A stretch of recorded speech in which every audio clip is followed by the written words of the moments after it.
السلام علیکم، میں ہوں اشتیاق احمد، آپ دیکھ رہے ہیں میرا یوٹیوب چینل۔ آج ہم بات کریں گے کہ وقت ضائع کرنے والے کون سے عناصر ہیں۔ جو یہ عناصر ہوتے ہیں وہ دراصل آپ کے دشمن ہوتے ہیں، آپ کو کامیابی کی طرف کبھی نہیں بڑھنے دیں گے، آپ کو کامیاب کبھی ہونے ہی نہیں دیں گے۔ ان کو کیسے ختم کیا جاتا ہے یہ آپ کے اپنے اختیار میں ہوتا ہے کہ آپ ان کو چھوڑنا چاہتے ہیں یا نہیں چھوڑنا چاہتے۔ کچھ جو ہوتے ہیں قدرتی ہوتے ہیں اور کچھ ان نیچرل ہوتے ہیں، تو کچھ کو چھوڑا جا سکتا ہے، کچھ کو نہیں چھوڑا جا سکتا۔ سب سے بڑا دشمن جو ہوتا ہے نا، جو آپ کا وقت ضائع کرتا ہے، وہ آپ کا سب سے بڑا دشمن ہے۔ وہ کسی شکل میں بھی ہو سکتا ہے۔ ان تمام عناصر کا ہم فہرست بنا لیں۔ آپ جو عناصر ہیں وقت کا ضیاع کرتے ہیں، آپ ان کی ایک مکمل لسٹ بنا لیں، پھر ان کا آپ غور سے پڑھیں کہ واقعی ایسا ہے کہ نہیں ہے۔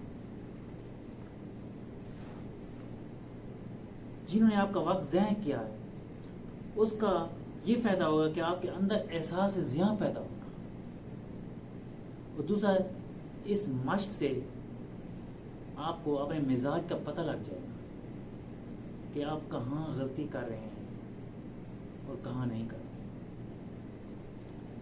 ان عناصر کو اپنے غور سے پڑھنا ہے، بار بار پڑھنا ہے۔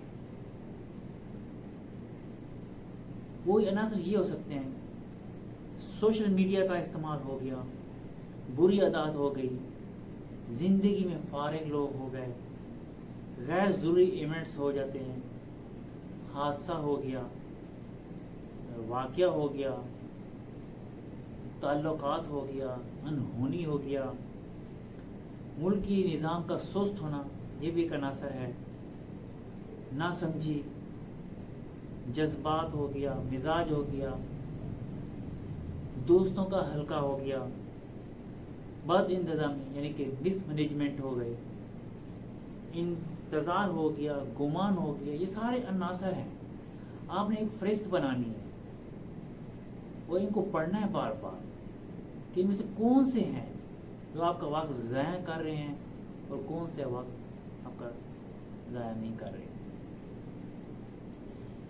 اس فہرست یعنی لسٹ کو دیکھ کے غور کیجیے، اس میں کون سی ایسی چیز تھی جو قدرتی تھی اور آپ کا کوئی کنٹرول نہیں تھا،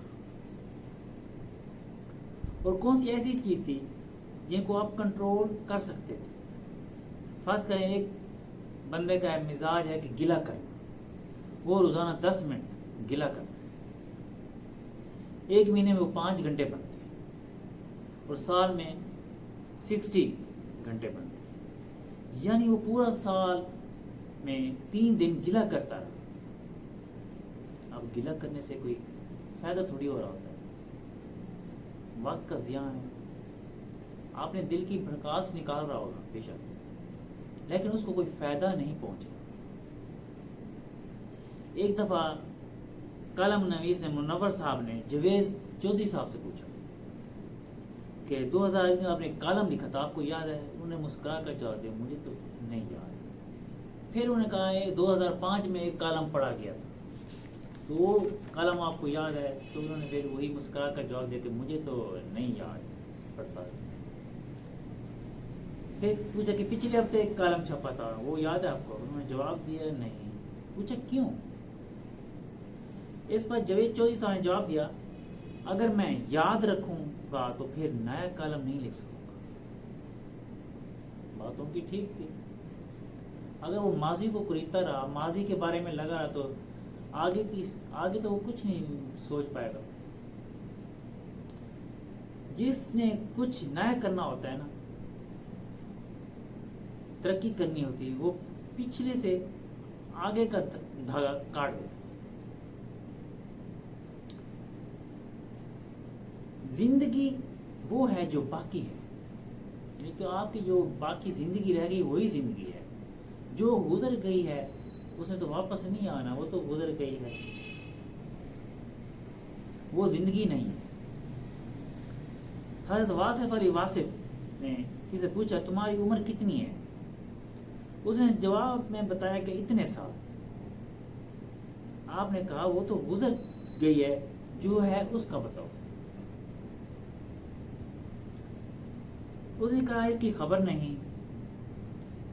آپ رحمۃ اللہ فرمانے لگے عمر کا کسی بھی پتہ نہیں ہوتا کہ کتنی ہے، اس لیے ماضی کی وجہ سے آنے والے وقت کو خراب نہ کیجیے، یعنی کہ ماضی کو آپ نہ خریدیں، جو ہو گیا سو ہو گیا، اب وہ پیچھے رہ گیا۔ اب آپ نے نیا سوچنا ہے، نئی ویژن کے ساتھ آگے چلنا ہے، آپ نے فیوچر دیکھنا ہے کہ آگے کیا ہونا ہے۔